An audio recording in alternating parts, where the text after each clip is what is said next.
lah juru selamatku. Akui Kau Tuhan bagiku, Kau terang bagi saat gelapku, Kau pintu bagi setiap jalan. Yesus, Kaulah juru selamatku. Ku akui Kau Tuhan bagiku, Kau terang bagi saat gelapku, Kau pintu bagi setiap jalan. Firman jadi manusia, diam di antara kita. Ada hidup terang bagi manusia, Engkau datang bagi kepunyaan. Sekali lagi katakan firman. Firman jadi manusia, diam di antara kita. Ada hidup terang bagi manusia, Engkau datang bagi kepunyaan. Yesus, Kaulah juru selamatku. Ku akui Kau Tuhan bagiku, Kau terang bagi saat gelapku,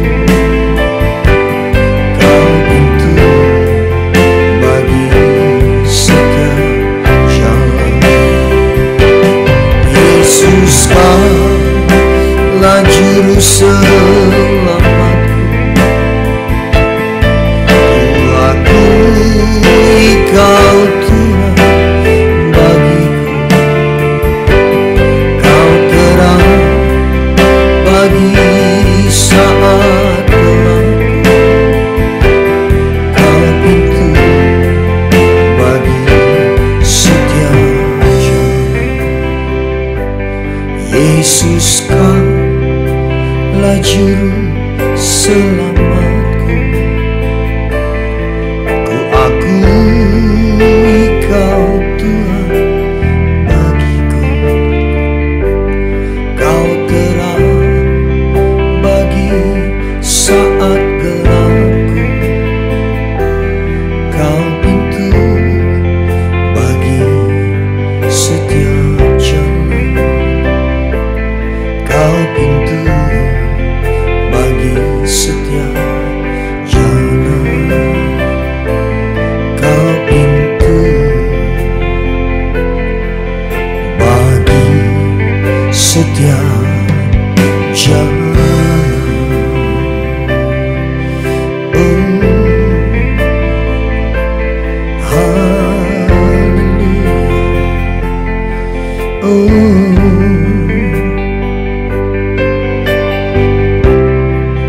Kami percaya Kau Tuhan, Kaulah juru selamatku, Kaulah kekuatanku, penolong dalam hidupku, dan hatiku bersyukur, hatiku memuji-Mu, menyembah Engkau Tuhan. Mari masing-masing bersyukur, masing-masing menyembah Dia. Terima kasih Tuhan, untuk kasih dan setia-Mu, untuk kebaikan-Mu Tuhan.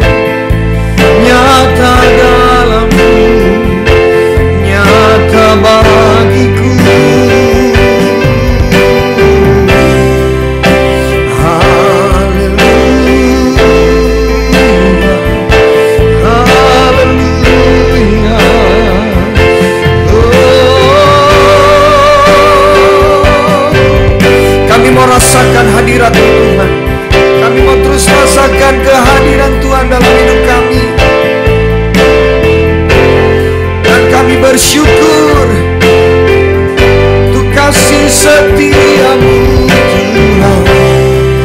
Haleluya, haleluya.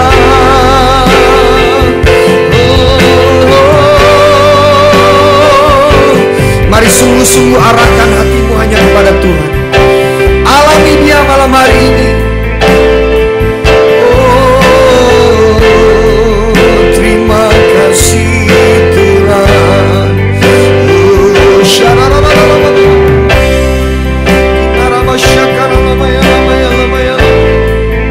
Terima kasih Tuhan.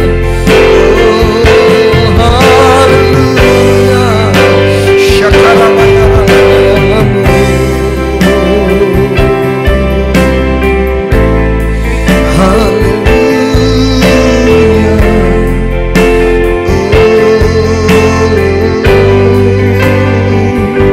Terima kasih Yesus. Terima kasih Tuhan. Senantiasa kami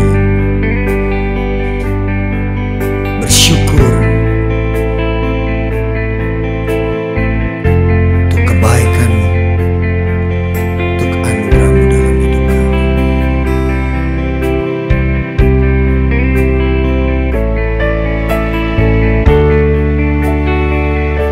Kasih yang Kau berikan cukup bagi kami Tuhan. Haleluya.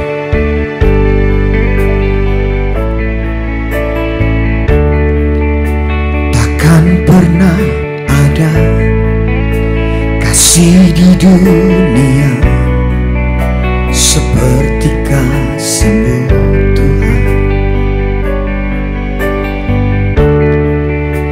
Kau telah buktikan cinta-Mu padaku dengan penebusan.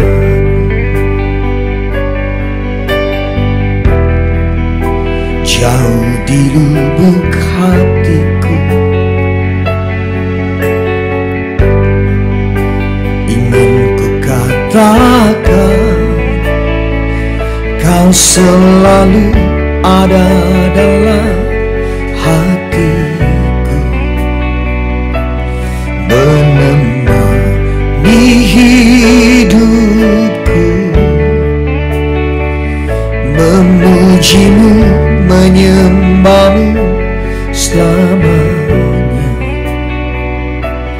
Itulah yang ku rindu.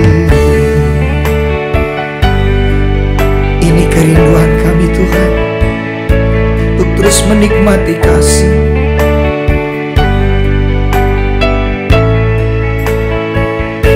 Katakan sama-sama. Takkan pernah ada kasih di dunia seperti kasih-Mu Tuhan.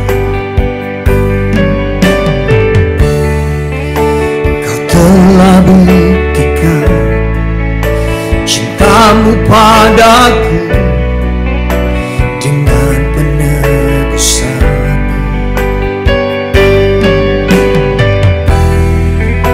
Jauh di lubuk hatiku ingin ku katakan, Kau selalu ada dalam hatiku, menemani hidupku, memuji-Mu, menyembah-Mu selamanya. Itulah yang ku rindu. Kau selalu ada dalam hatiku, menemani hidupku, memujimu, menyembahmu selamanya. Itulah yang ku rindu. Kasih dan cinta yang dunia berikan hanya sementara. Kasih dan cinta yang pasangan kita berikan hanya sementara. Kasih dan cinta yang orang tua kita berikan juga hanya sementara. Yang anak-anak kita berikan juga hanya sementara. Tapi kasih dan cintanya Tuhan selama-lamanya bagi kita. Hiduplah dalam kasih dan cintanya Tuhan.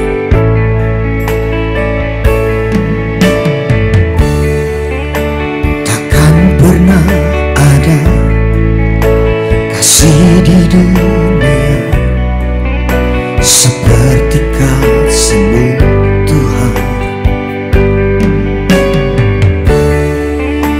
Kau telah buktikan cinta-Mu padaku dengan penebusan-Mu.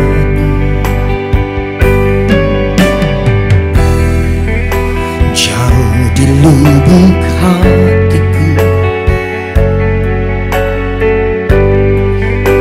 ingin ku katakan, Kau selalu ada dalam hatiku, menemani hidupku, memujimu, menyembahmu selamanya.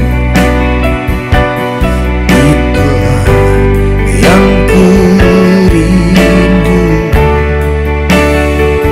Kau selalu ada dalam hatiku, menemani hidupku, memujimu, menyembahmu selamanya. Itulah yang ku rindu.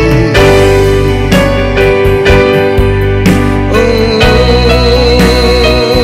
Kau selalu ada dalam hatiku, menemani hidupku, memujimu, menyembahmu selamanya. Itulah yang ku rindu. Itulah yang ku rindu. Itulah yang ku rindu.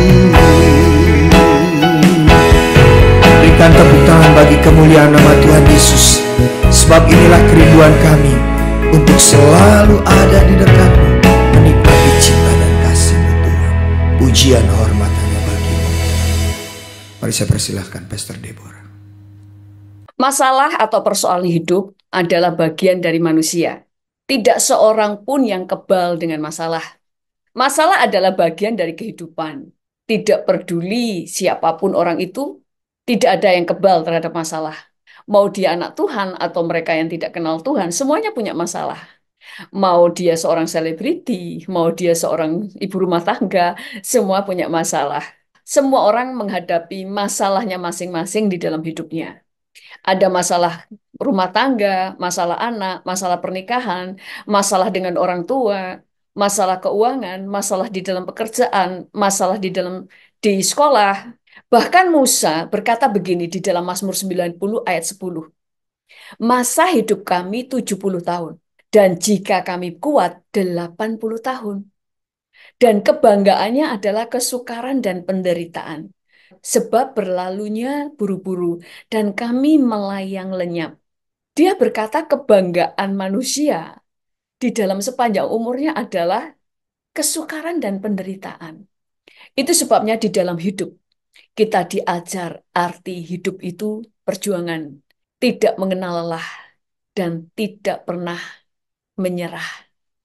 Itu sebabnya di dalam kehidupan, orang-orang yang menang adalah mereka yang mengerti arti perjuangan kehidupan, yaitu tidak mengenal lelah dan tidak pernah mau menyerah. Di antara banyak masalah-masalah yang dihadapi manusia, yang sering kali menjadi masalah adalah masalah ekonomi. Ada banyak suami istri bertengkar masalah ekonomi. Anak-anak depresi karena ekonomi, mereka tidak bisa bayar sekolah, sehingga mereka tertekan di sekolahnya dan sebagainya.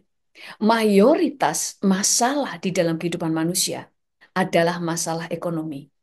Ada banyak rumah tangga yang hancur, ada yang karena masalah kekurangan ekonomi, ada juga yang terlalu banyak, ada juga yang terlalu berlimpah dalam masalah ekonomi. Ada banyak orang yang bersungut-sungut, kecewa, akhirnya putus asa, bahkan meninggalkan Tuhan karena goncangan ekonomi. Masalah perekonomian seringkali disebabkan oleh, pertama, tidak bijaksana di dalam keuangan.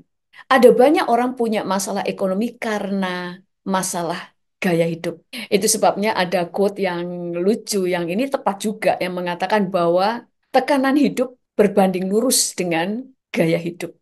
Semakin bergaya di dalam hidupnya, maka semakin banyak tekanan di dalam hidupnya. Bagi mereka yang ekonominya lebih kecil daripada tuntutan gaya hidupnya. Akibat pengeluaran yang lebih besar daripada pendapatan. Akhirnya ada banyak orang yang punya masalah di dalam ekonominya. Apalagi kalau orang itu berhutang. Maka dia akan semakin terpuruk karena hutang, karena dia berhutang dan hutang itu akan berbunga. Itu sebabnya sebagai anak-anak Tuhan, kita harus mempercayai Tuhan yang artinya memakai cara hidup yang Tuhan ajarkan. Usahakan untuk kita tidak berhutang, kecuali satu, kita berhutang untuk hal-hal yang produktif. Yang kedua, kita tahu kita berhutang dan memang bisa membayar. Apa itu hutang yang produktif? Misalnya, saudara butuh rumah. Rumah ini bisa saudara pakai karena harga rumah atau tanah yang saudara beli akan terus naik. Sehingga saudara tidak akan punya kerugian pada waktu membeli rumah atau tanah. Kecuali ada bencana ya, itu kan di luar kemampuan kita, di luar prediksi kita, dan sebagainya. Tetapi pada waktu kita beli rumah, saudara bisa menempatinya, keluarga saudara bisa menempatinya, semuanya mendapatkan keamanan untuk tinggal di dalam sebuah rumah, dan harganya akan terus naik. Dan saudara tidak akan pernah rugi untuk membeli rumah. Tapi itu pun kalau saudara bisa membayarnya. Yang kedua adalah kalau orang itu berhutang untuk sebuah usaha karena dia tahu bahwa kalau dia benar-benar tahu bahwa usahanya akan berhasil sehingga pada waktu dia mendapatkan keuntungan dia bisa membayar hutang-hutangnya. Tetapi sekalipun kita bisa berhutang untuk hal-hal yang produktif dan penting dan memang kita bisa membayar, Alkitab mengajar kita untuk kita tidak berhutang. Usahakan untuk tidak berhutang. Kenapa? Itu untuk kebaikan kita sendiri, supaya kita tidak terlilit dari lubang yang satu kepada lubang yang lain. Apalagi kalau kita memakai kartu kredit. Kartu kredit bisa membuat kita menjadi miskin karena kita akan mengeluarkan uang yang seharusnya tidak perlu kita keluarkan, yaitu membayar bunga-bunga yang tinggi. Hal-hal yang tidak bijaksana di dalam mengatur keuangan inilah yang membuat banyak orang akhirnya mengalami masalah di dalam ekonominya. Di Alkitab ada kisah seorang janda nabi. Suaminya telah meninggal. Suaminya adalah seorang nabi, tetapi nabinya ini meninggal dalam keadaan meninggalkan hutang. Kok bisa seorang nabi meninggalkan hutang? Saya percaya bukan Tuhan tidak memberkati, tetapi pada waktu kita salah di dalam pengelolaan, maka kita akan terlilit. Kita bisa mengalami terlilit hutang, kita bisa mengalami masalah keuangan yang sangat parah oleh karena tidak bisa mengelola uang. Dan apa yang Tuhan ajarkan kepada janda nabi ini? Di dalam 2 Raja-Raja 4 ayat 7 berkata, kemudian pergilah perempuan itu memberitahukannya kepada abdi Allah. Dan orang ini berkata, pergilah, jualah minyak itu, bayarlah hutangmu, dan hiduplah dari lebihnya, engkau serta anak-anakmu. Pada waktu Nabi Elisa membuat mujizat di rumah janda Nabi ini, yaitu bagaimana dia memiliki minyak yang yaitu pada waktu janda Nabi ini hanya punya sedikit minyak. Tetapi Tuhan lewat Elisa membuat mujizat minyak yang dia tuang di dalam buli-buli tidak pernah habis sampai buli-bulinya habis. Baru minyak itu berhenti. Dan Elisa tidak berkata begini, ya sudah sekarang kamu punya minyak, jualah itu untuk biaya hidupmu. Tidak. Tetapi yang Elisa katakan, jualah minyak-minyak ini, lalu bayarlah hutangmu. Jadi lunasi hutangmu, baru kamu hidup dari sisanya. Nggak peduli sisanya itu tinggal sedikit atau banyak. Yang penting lunasi dulu hutang-hutangmu. Karena kalau kita mau sehat di dalam keuangan, maka bereskan dulu hutang. Baru kita bisa menyusun keuangan yang sehat. Alkitab berkata, kalau kita bisa dipercaya dalam perkara kecil, Tuhan bisa mempercayakan dalam perkara-perkara yang besar. Kalau kita tidak beres di dalam keuangan, Tuhan nggak bisa memberkati kita. Karena seringkali hutang dan belanja adalah masalah kebiasaan. Ada banyak orang berhutang dan suka belanja bukan karena punya utang, karena banyak orang suka hutang bukan karena nggak punya uang, tapi karena kebiasaan. Ada banyak orang yang belanja bukan karena kebutuhan, tetapi karena keinginan untuk memenuhi gaya hidup, memenuhi gengsinya di hadapan banyak orang. Membelanjakan uang melebihi pendapatannya. Yang kedua, penyebabnya adalah suka berhutang. Hutang itu menjadi sebuah kebiasaan. Sehingga dia harus nutup lubang yang satu dan menutup lubang yang lain. Sehingga dia harus selalu gali lubang dan menutup lubang. Sehingga akhirnya hutangnya akan menjadi lebih besar dan lebih besar karena bunga berbunga. Itu sebabnya Alkitab mengajar kita untuk tidak berhutang.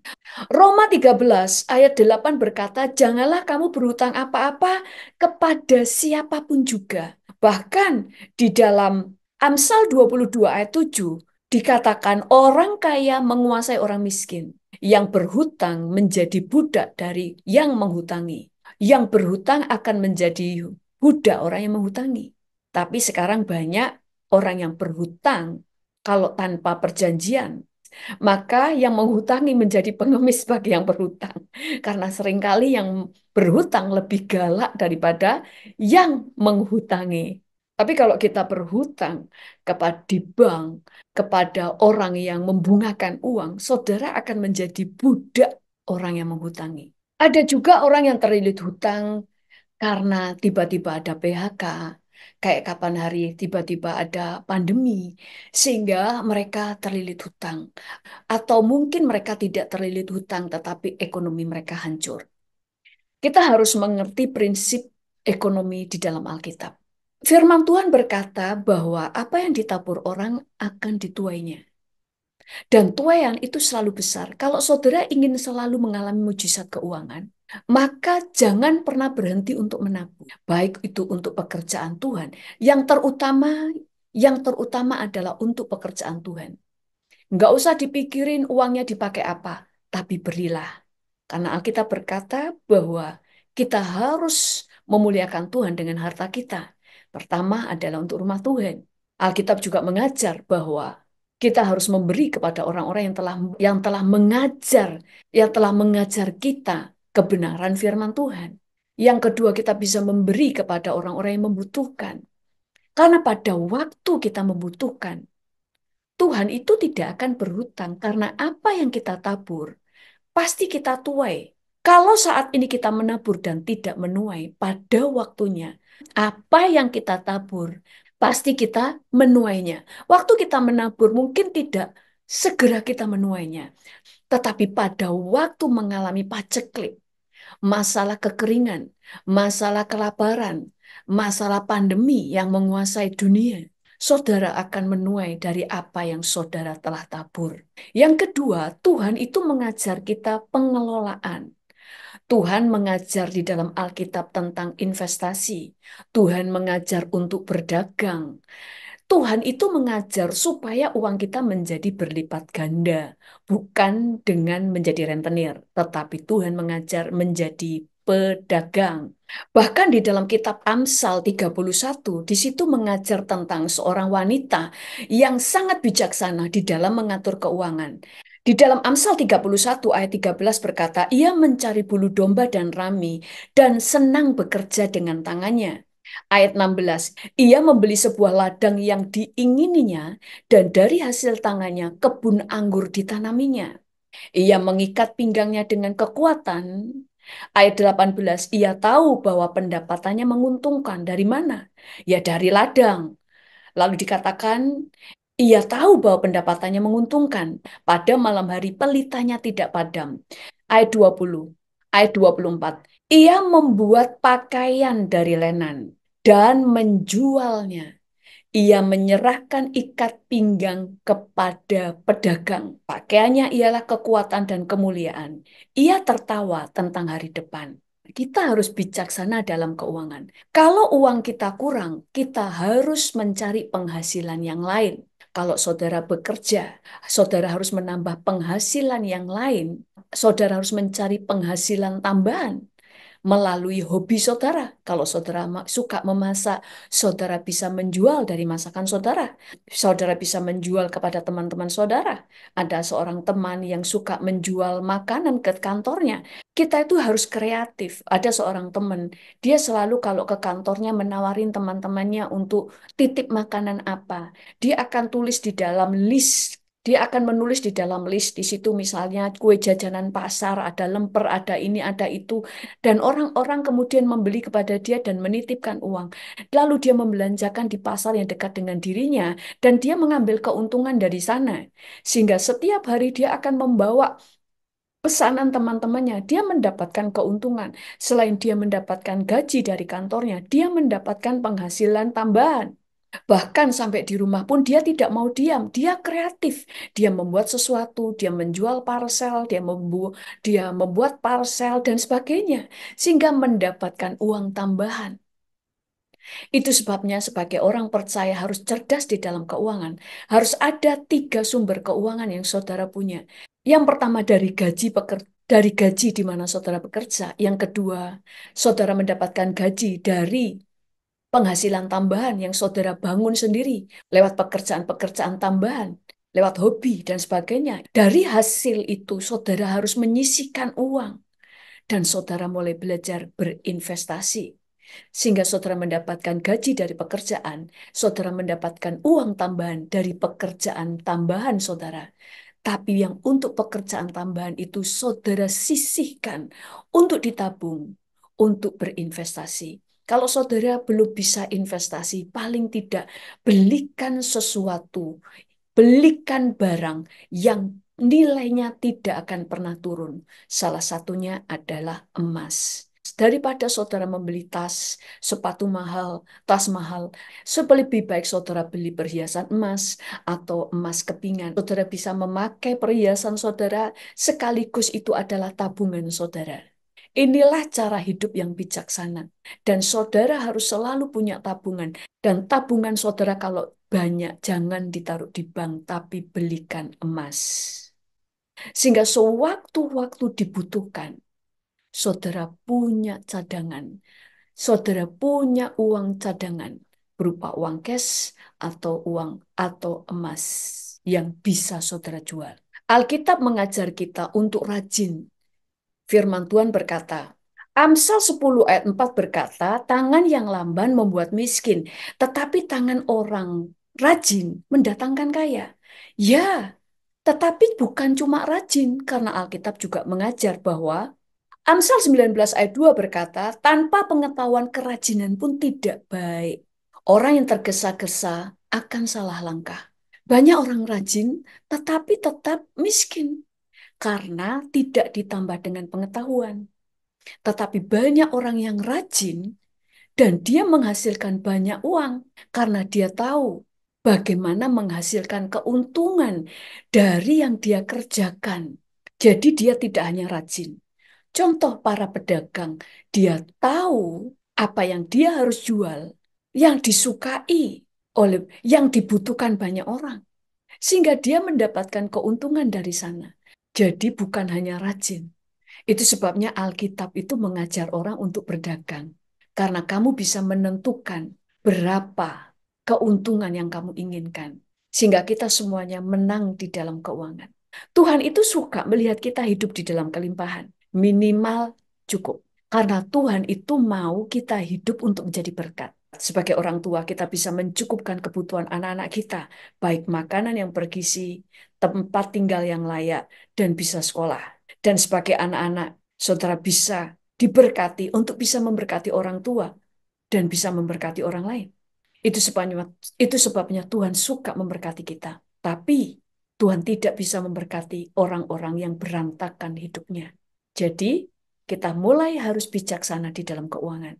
Kalau kita bijaksana, maka Tuhan bisa mempercayakan lebih banyak berkat ekonomi kepada kita.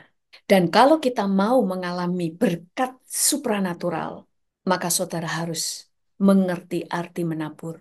Karena Tuhan murah hati kepada mereka yang murah hati. Dan Tuhan menghormati kepada mereka yang menghormati Tuhan.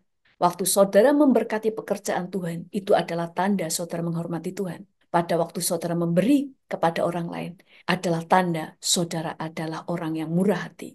Maka Tuhan akan menghormati saudara dengan memberkati apa yang saudara telah berikan kepada Tuhan.